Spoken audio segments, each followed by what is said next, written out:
हाँ जी, डॉक्टर वीरूराम किशोर जी, नमस्कार जी।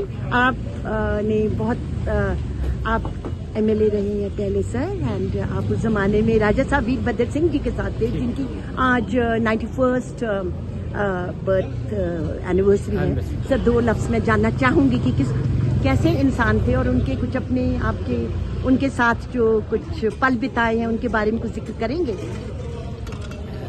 हाँ जी, आपका और आपके चैनल का बहुत धन्यवाद कि आपने हमें बोलने का मौका दिया है। आज हमारे लिए बहुत खुशी का समय है। राजा वीरभद्र सिंह जी की जयंती है। उस पर पूरे प्रदेश के उनके चाहने वाले जो लोग थे वो आज यहाँ पर उपस्थित थे। बहुत से लोगों ने अपने विचार रखे। हम अपने आप को खुशनसीब समझते हैं कि राजा वीरभद्र सिंह जी के साथ बहुत लंबा समय हमें काम करने का मौका मिला है। मैं कोई राजनीतिक परिवार से संबंध रखने वाला आदमी नहीं था। मैं पेशे से डॉक्टर था और उन्होंने मुझे ऑन ड्यूटी होते हुए बुला के ये मैसेज दिया था कि हम आपको इलेक्शन लड़ाना चाहते हैं ताकि प्रदेश के राजनीति में आप आएँ और आपका जो पिछड़ा हुआ इलाका है उसको आगे ले जाने के लिए आप काम करें और हम जो है वो आपकी वजह से पार्टी को मजबूत करना चाहते हैं। इस मकसद के साथ मुझे राजनीति में एंट्री मिली। 1985 में मुझे टिकट मिला, हमने इलेक्शन लड़ा। पहले इलेक्शन में ही हमने लगभग 3,500 के करीब वोट बैंक में इजाफा हुआ था कांग्रेस पार्टी के बैंक में, और उसके बाद लगातार 85 से लेकर 17 तक सब इलेक्शन में जो है वो लड़े हैं। अच्छा। और उन इलेक्शन में 2 इलेक्शन जीते हैं और बाकी 4-5 इलेक्शन हारे हैं।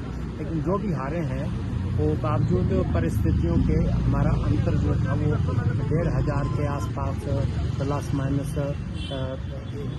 50, 200, 500 के बीच में हमने इलेक्शन लड़े। एक्सेप्ट लास्ट का जो इलेक्शन था उसमें 24% था। तो इस पीरियड के बीच में हमने राज साहब के साथ काम किया है और मैं बहुत खुशी हुई। और उन्होंने कभी भी हमारी जो डिमांड थी हमारे इलाके की उसको नज़रअंदाज नहीं किया।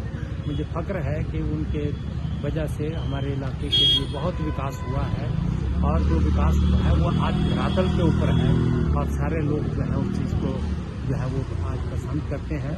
हमारे जब मुझे राजनीति में लाया तो उन्होंने बोला कि आप बताओ कि सबसे प्रायोरिटी के काम क्या है। तो मैंने उनको कहा मुझे बवखाड़ के ब्रिज के बारे में पैसे दीजिए, वो ब्रिज बनाना है।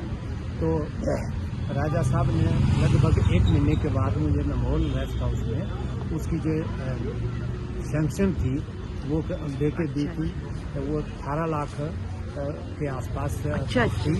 1950 ये कब की बात है? ये तो है 93 की बात है। उस जमाने में देखिए कितने लाख। फिर वो 34 करोड़ की हो गई और बाद में उन्होंने उसका शिलान्यास किया और शिलान्यास के बाद वो पुल आज बन के तैयार हो गया है। उसके इलाके के लिए, पूरे इलाके के लिए बहुत उसका फायदा है और सारे लोग उसको सराहना कर रहे हैं, बाहर के लोग भी। और एक नया जो इलाका है वो खुला है। उन्होंने मंच से एक बार कहा था कि ये पुल की बात नहीं है, एक हमारा नया इलाका जो है वो जुड़ेगा और जो है नए आयाम यहाँ पर विकसित होंगे और वो चीज़ आज धरातल के ऊपर आई है। सर, आप कौन से एरिया से थे? ये मुझे झंडुता चुनाव क्षेत्र आज जिसका नाम झंडुता है उसमें जो है 1.5 चुनाव क्षेत्र था बिलासपुर से। अच्छा, बिलासपुर। हाँ जी, अच्छा। तो राजा साहब ने हमें बहुत कुछ दिया है हमारे इलाके के लिए।